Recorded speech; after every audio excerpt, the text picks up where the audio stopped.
Hi, everybody. Welcome. Thank you for joining us this evening for our panel, Everybody Knows Somebody, um, Body Image and Disordered Eating panel. Of course, my dog decided to go a little crazy, and that's what happens when we're on Zoom. So hopefully she'll be tame enough.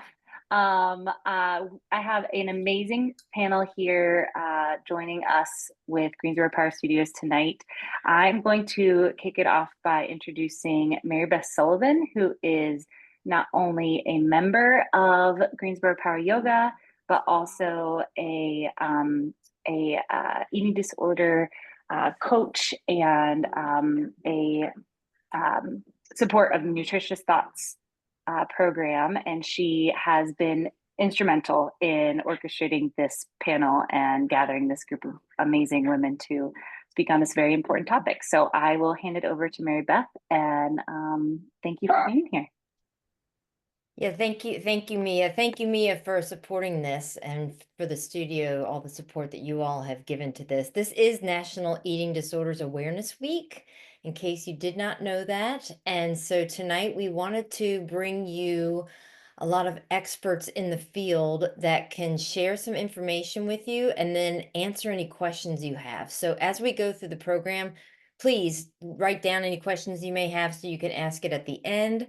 And we just want to make sure that we give you some resources and empower you in case you, someone you love, somebody you know might be struggling with disordered eating or a full-blown eating disorder. And we're going to tell you what the difference is tonight too. So, as Mia said, I'm an eating disorder recovery coach, but I'm also the outreach coordinator for Nutritious Thoughts. We are a group of outpatient dietitians that work virtually throughout the state, and we have three um, local offices, one in Cary, one in Asheville, and one in Hendersonville. And we have two of their dietitians with us tonight to answer some of those type of questions. We have Andrea and we have Erin with us from Nutritious Thoughts, if you want to wave. And then we also have Amy Smith with us tonight. She is the professional relations specialist with the Emily program. The Emily program is a eating disorder treatment program that treats higher levels of care. We're going to talk a little bit about that tonight. So Amy's here to share some information with us. We have Jennifer Berg with us. And Jennifer, I want to make sure I get all this right. She's a lot of great things. She is an ACE certified health coach. She's a yoga instructor. She's a size inclusive fitness instructor, and she teaches at Greensboro Power Strength. So we're really excited to have Jennifer here. We also have Amy Gerberry and we have Sarah Hoffmeyer, and they are both licensed clinical mental health counselors and they are certified eating disorder specialists.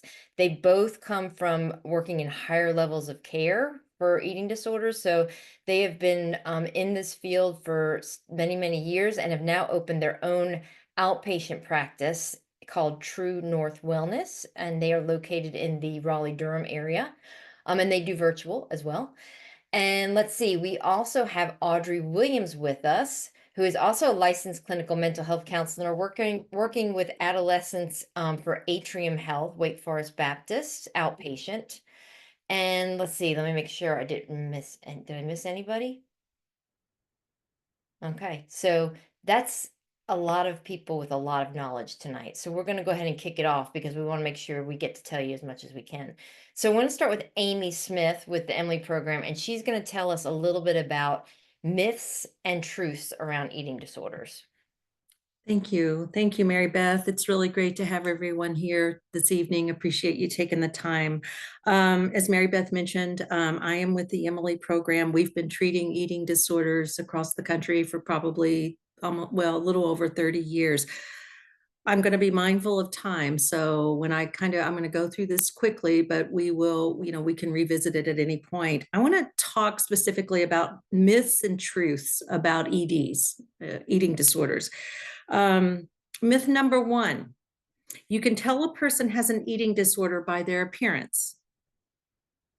The truth, many people with eating disorders look healthy, yet may be extremely ill. And a lot of us may, have some experience in that or know someone. But again, we thought we would start just with some general misunderstandings and the truth with as it relates to eating disorders. Myth number 2, parents are the cause of eating disorders in their children. The truth is families are not to blame and can be the patient's and provider's best allies when it comes to a person seeking treatment and recovery from an eating disorder.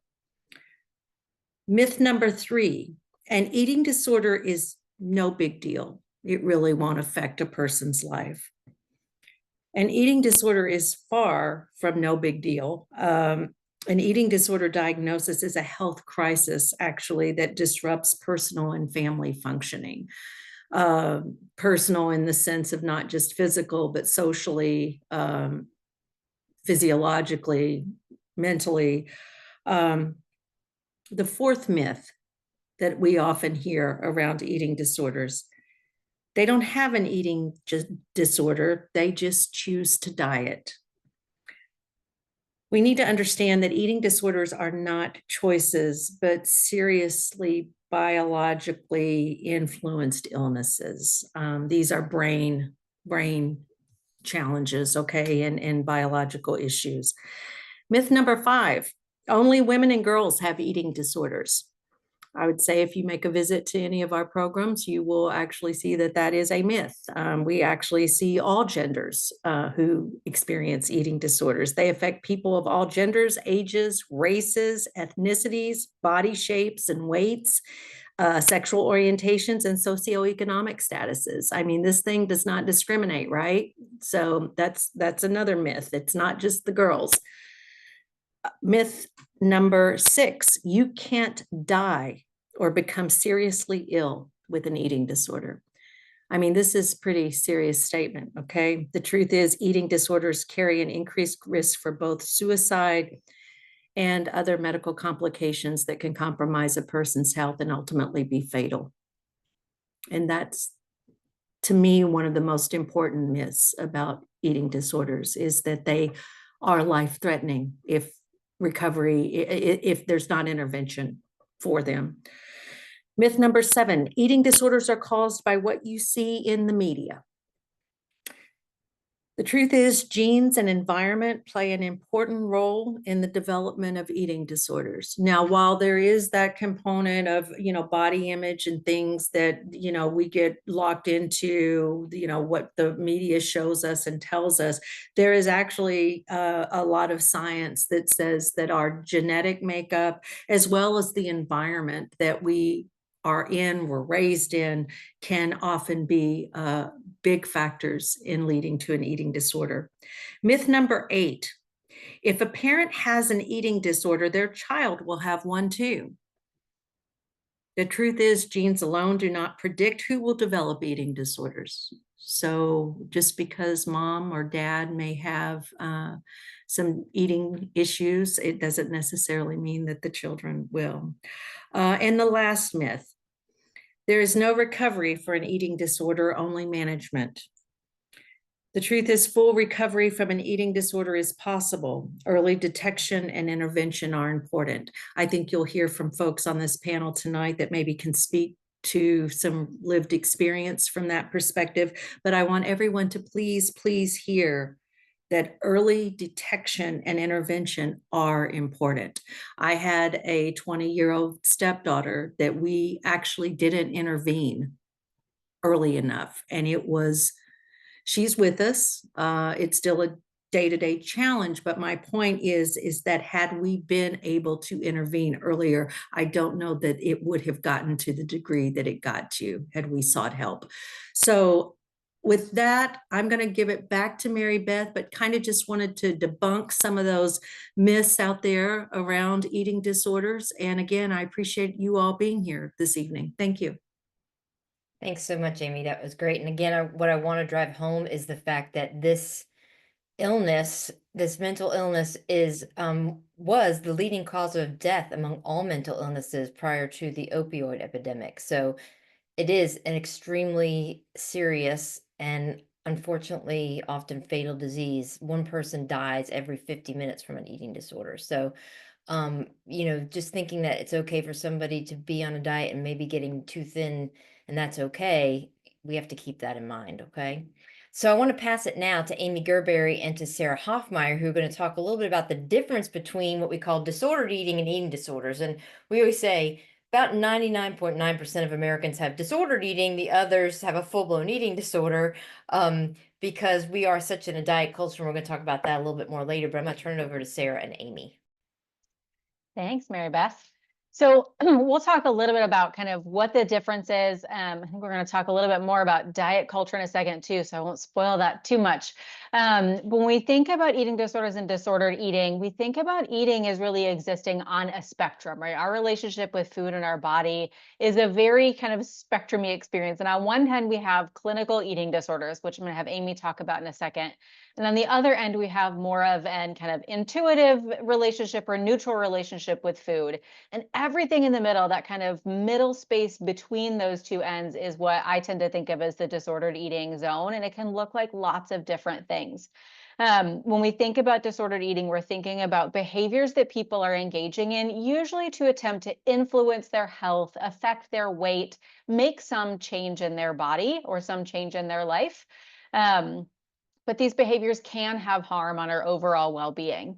Disordered eating behaviors could look like a variety of things. It could look like an increased focus on exercise, an increased focus on food or our body, an increased focus on body dissatisfactions, behaviors like dieting that might happen in our day-to-day life. When we think about these behaviors and how they are framed, we have a culture that focuses a lot on dieting and needing to change our bodies. And a lot of what we in the clinical field will think about as disordered eating are very normalized in our society, right? We all can think about people in our lives who are on diets, who talk about being on diets, who bounce from diet to diet. Like if you're not on a diet, you feel like sometimes the only one at the table that isn't. So a lot of what we think about as disordered is very normalized. And so it becomes hard for individuals who are in the thick of potentially disordered behaviors to recognize that there is anything going on at all to be concerned about.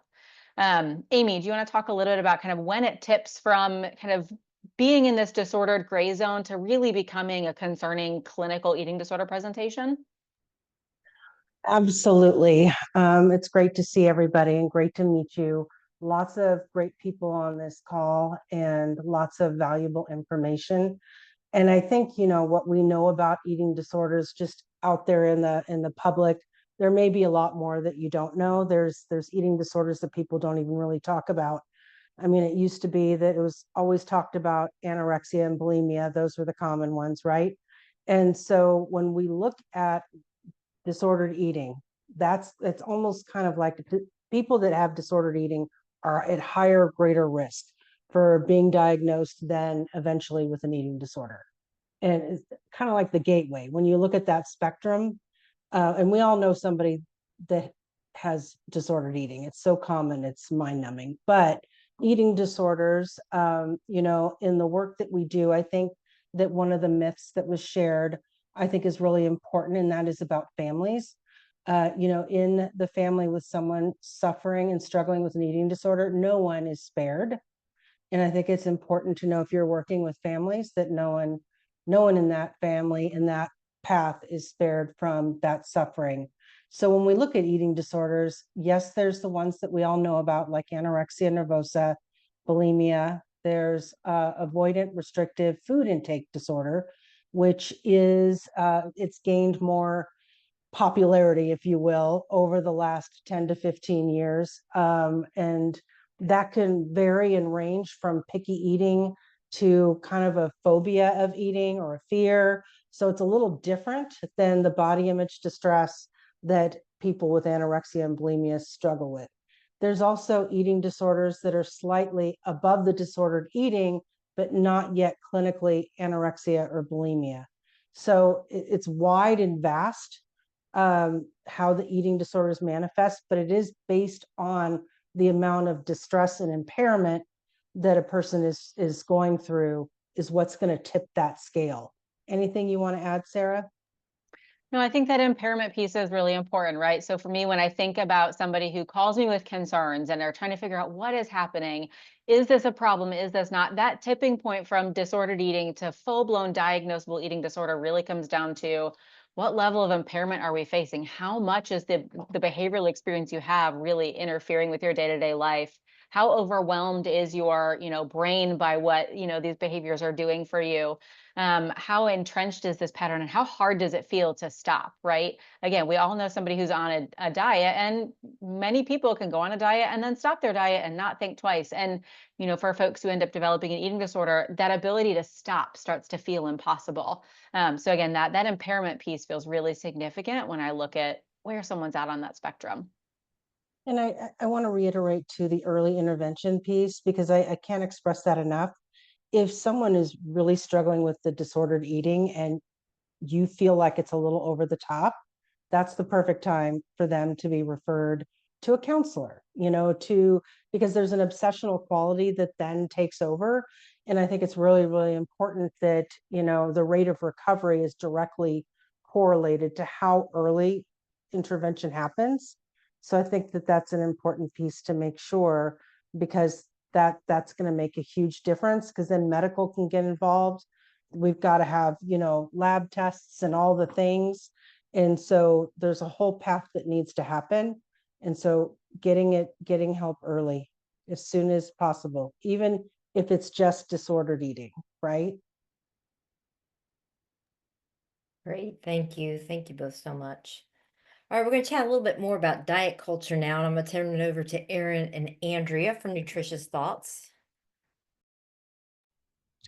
All right. Thank you for having us. I'm going to get us started with, I'm going to paraphrase the definition of diet culture from the National Alliance for Eating Disorders.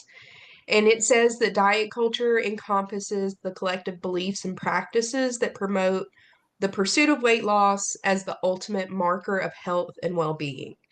It permeates various aspects of our lives, from media portrayals of ideal bodies, heavy air quotes there, to messages we receive from family, friends, and even, unfortunately, healthcare providers.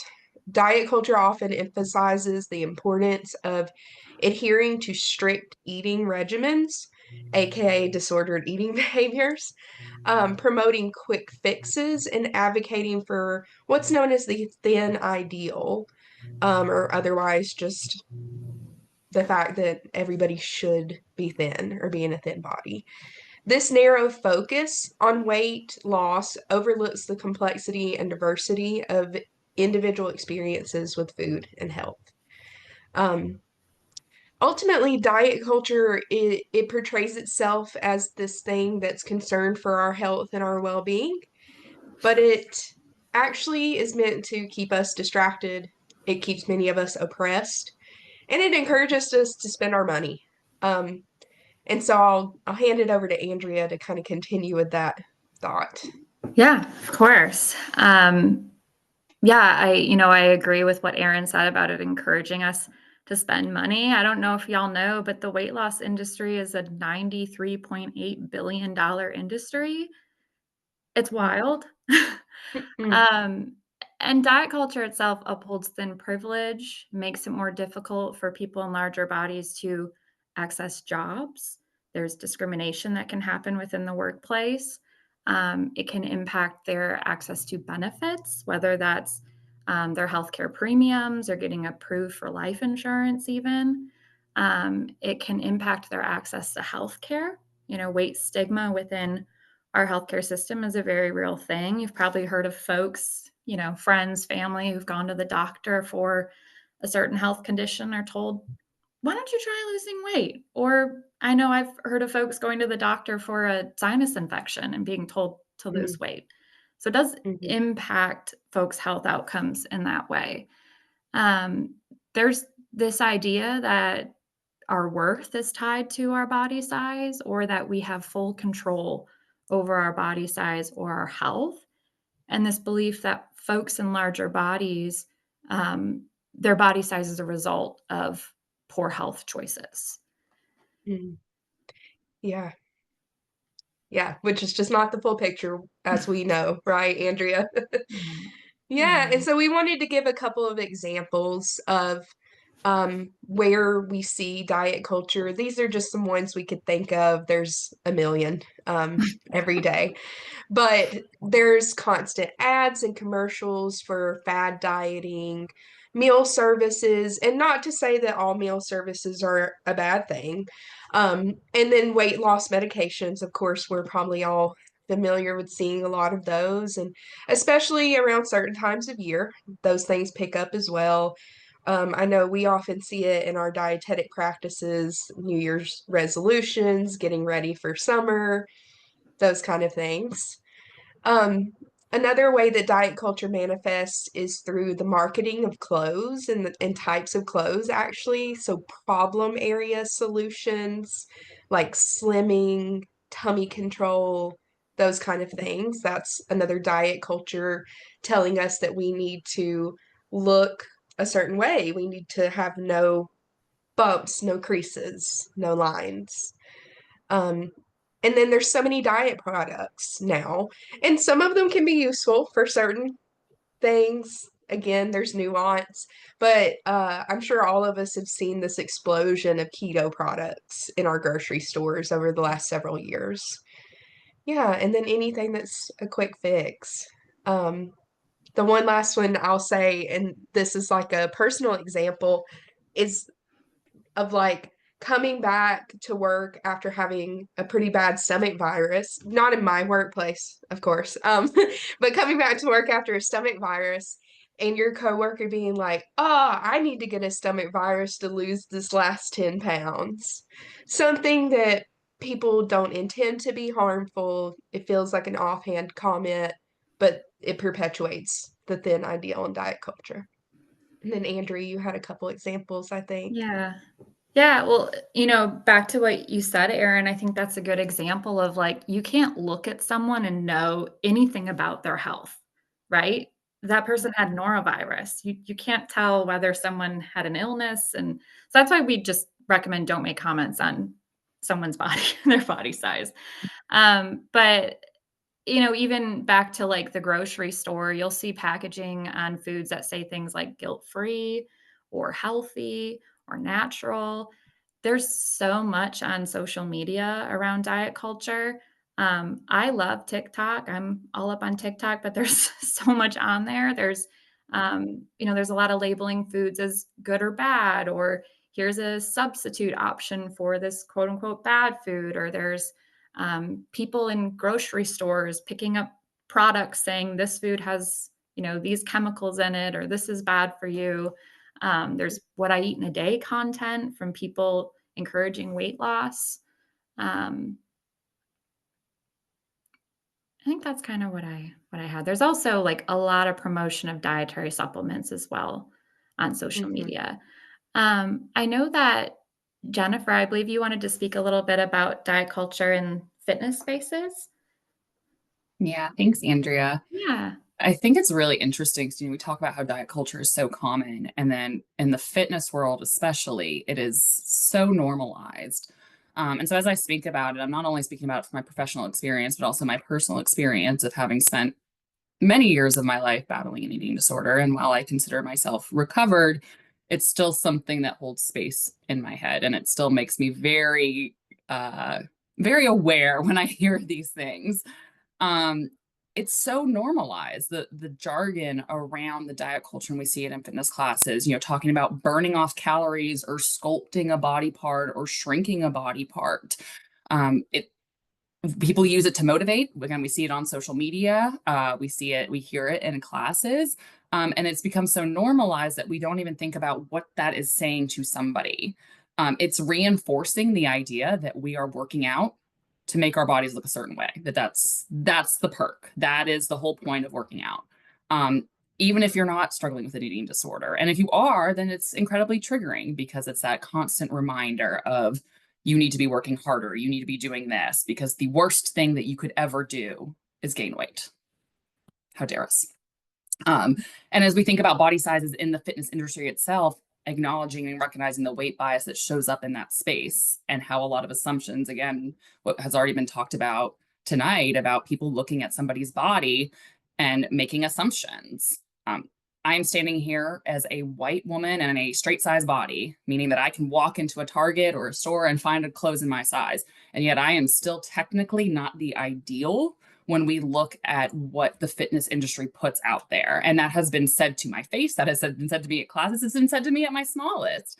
And it's really, really unfortunate when we think about if we're experiencing this, if I'm experiencing this as a straight size white woman, what is happening to other people that do not look like me, whether they're in larger bodies, in other marginalized bodies or identities.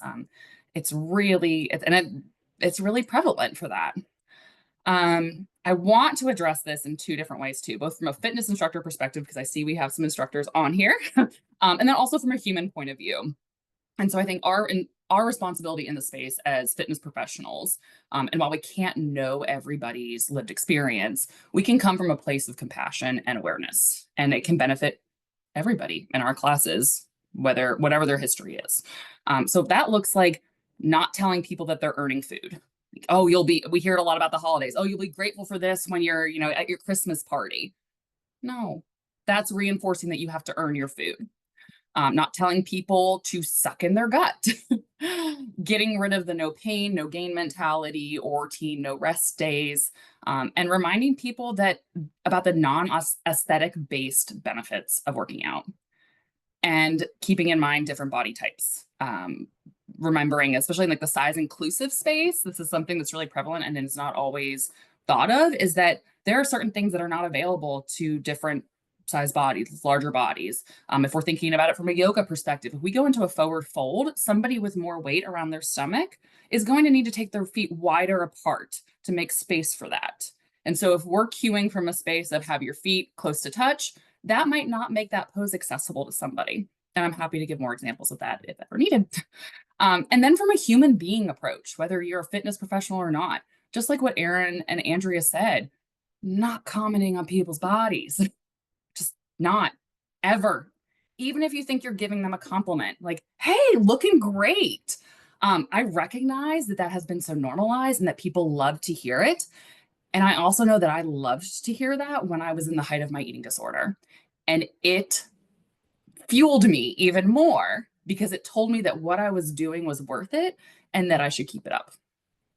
And so now I think of that as top of mind. Again, I cannot know everyone's experience, but keeping that in my head of I would never want to put someone in a position where I am inadvertently fueling their disorder. And so I have a rule that I do not comment on people's weights or body, whether they've lost, gained, it's none of my business. I might ask more questions. It's common for me to have people come and talk to me because they see me as somebody in the industry and they want to pick my brain. But even yesterday, I had someone tell me that they were wearing a pair of pants that didn't fit them 3 weeks ago. And a normal reaction to that would be, oh, wow, congratulations. My reaction was, is there a reason that they fit now when they didn't 3 weeks ago? And she paused because clearly that's not the normal response. And she goes, actually, I've been really stressed and it's been impacting my appetite. And so we got to sit and have a conversation about her mental health and where she was feeling, whereas that would have been completely sidelined because someone would have congratulated that for all the wrong reasons. So I just want to reconfirm that our bodies, our brains, to not see body size and shape, weight, anything like that as an indicator of health, and especially when we think about it in the fitness realm. Mary Beth, I'll kick it back over to you. That was amazing, Jennifer. Love, love, love what you just said. And aren't we lucky that we have, I have to say, being at Greensboro Power Yoga, and I know it's Power Strength, it is that welcoming, very inclusive sort of environment around that. And I struggle with an eating disorder for 25 years, and I don't hear that triggering discussion. And it's always very much do your level, and these are the different levels. And that's really important to share with other people. So thank you for that. Thank you. Oh gosh, all of you have been amazing so far. So now we're going to turn it over to Audrey, who's going to talk about some signs and symptoms. Hey, everybody. I am going to try to share a slide because I'm going to be talking about signs and symptoms, and just a few of them. There are so many more, but as people have been saying, early intervention is super important. So knowing like what to look for, not that just if one of these is happening, that means that somebody has an eating disorder. That's not the case. It's a combination, and it's the length of time and all of that. But super important to know. So I wanted to put it up there. So if you wanted to, you could take a screenshot. I think that yes, I have the power. I think. Let me see if I can figure it out. Okay, can you all see that? Yes. The signs and symptoms? Okay. Right, great. So the first one that is up here is preoccupation with food or calories. So this is basically when thoughts about food, calories, or weight take over someone's day. It could be a sign that their relationship with food is becoming stressful or overwhelming. Another is like feeling guilty or ashamed after eating. So if eating leaves someone feeling guilty or ashamed instead of satisfied or like enjoying, it could also be a sign that there's a little bit of a unhealthy relationship going on with food. Avoiding meals or making excuses not to eat. So regularly skipping meals, making excuses to avoid eating, like someone saying they're not hungry, they already ate. I know I work with kids a lot, and their parents will say, oh, they say that they eat out with their friends, or they're at school and nobody can see them eating, and so they're saying they're eating at school, but they're like, oh, I already ate a lot there. That can be a way of like restricting food without drawing attention to it. Eating food in secret. If someone feels the need to hide what or how much they're eating, it could mean there could be shame or anxiety around food as well. Feeling out of control around food. So this could be someone feeling like they can't stop eating even when they're full, or they feel like they don't want any more food, but they just can't stop. Exercising excessively to make up for eating, and I put that in quotes. So this often involves like really rigid workout routines that's driven by guilt, people might get distressed when they're not able to exercise.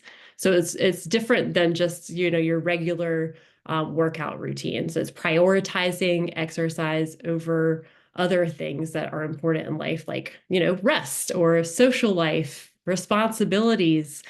In these cases, exercise might be done despite someone being exhausted.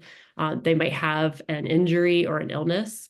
And usually the thought behind this that's driving it is the goal is to burn calories. So like to undo again, quotes, food that has been eaten, rather than like someone exercising for enjoyment, well-being, that kind of thing.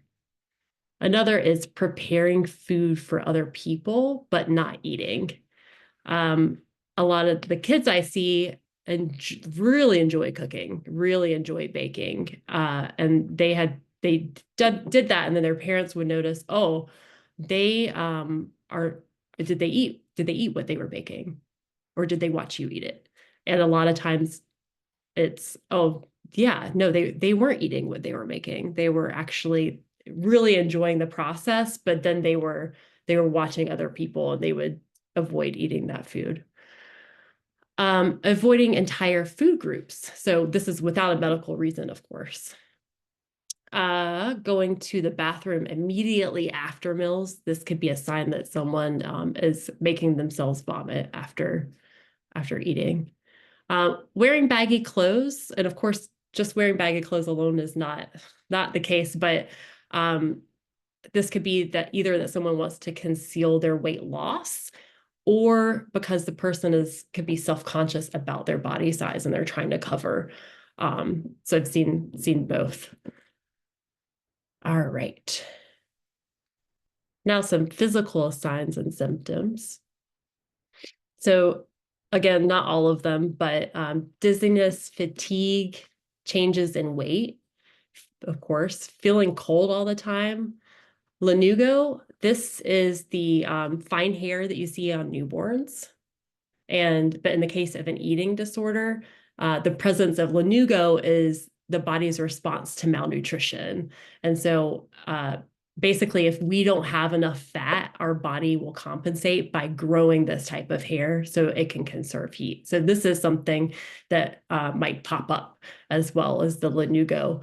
And then once nutrition is regained, the lanugo will go away. There can also be hair thinning or hair loss. Disrupted or absent menstrual cycles is a big one for females. And then calluses or sores on the knuckles can be a sign that someone might be making themselves vomit, as well as like chronic sore throat or eroding tooth enamel could also be signs of that as well. There are more signs and symptoms, but for the sake of time, I want to add a few notes about eating disorders in adolescents, males, athletes, and people experiencing food insecurity, because those can look like this, but a little bit different. So there's some nuances. For teenagers, eating disorders can sometimes be mistaken for just being a picky eater or like typical teenage behavior. But if a teen starts avoiding certain foods or like withdrawing from friends, showing extreme mood swings, it's definitely worth paying attention to. I would even add sleeping a lot. It is hard sometimes because depressive symptoms can be very similar, and eating disorders can make depression and anxiety worse. So, but I've had, I sleep all day. I slept all day because I didn't have the energy to do anything else. And I was always thinking about food. So I would just sleep the entire time, just sleep it off. So that could be something to look for too. Eating disorders in men and boys can also go overlooked because one of the stereotypes is that eating disorders mainly affect women. In males, the focus might be less on weight loss and more on like getting lean or bulking up. So it's kind of like the code words there to look out for. So this is with extreme dieting and over exercising. And they might also mention like strict eating rules, or maybe using supplements. They could be using supplements in unhealthy ways too. So could be a little bit different. Athletes too face, I think, unique pressures when it comes to food and body image. So, some sports emphasize leanness or weight control, like, wrestling, running, dance, that kind of thing. So when an athlete's struggling with an eating disorder, it might look like they're pushing their bodies too hard. They could be ignoring injuries or like feel really guilty if they eat something that's outside of their plan. And then for people with food insecurity, so they might not always have access to enough food. So disordered eating can develop in some different ways. Someone might eat very little food when food is scarce, and then binge when food is available. They may also experience some shame, anxiety, or distrust around food, which can, make it hard to have a stable, healthy relationship with eating. So I think, what can we do? Eating disorders, they thrive in secrecy. So of course, knowing the symptoms, knowing what to look out for, and the best thing we can do is talk about them, like we're doing right now. If you recognize any of these signs in yourself or someone you care about, you just know that there's support out there. We mentioned that. And eating disorders aren't a choice, but recovery is definitely possible with the right help. But now I'm going to pass it back over to Mary Beth, who is going to speak more about what we can do.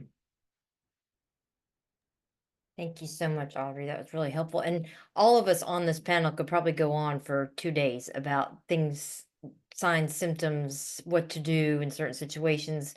We haven't even touched on levels of care for people that might be struggling with a full-blown eating disorder. I wanted to provide some resources tonight, and in the interest of time, because I want to give you all time to ask questions, I'm going to type up a list of things and send that to Mia so that she can share that with all of you. But you've got a ton of resources right here in front of you with True North Wellness from a therapy perspective. You've got the Emily program and so many other eating disorder treatment programs across the country, but Emily program is right here in our backyard. You've got Nutritious Thoughts doing outpatient diet. They're a group of outpatient dietitians that specialize in eating disorders, as well as many other, basically anything related to nutrition. Then you've got, your outpatient providers at Atrium Health. You've got your fitness instructors that you can ask help from. You can get a coach to help you. What I do as a coach is walk with people in the now. So if somebody's in recovery, I'm helping them. Maybe it's going grocery shopping. Maybe it's having a meal together and helping them get through and work on those goals that they have in recovery. So there's so many out there, and we're really lucky that we have so many in our backyard. So I'm going to share those with Mia later, but I do want to open it up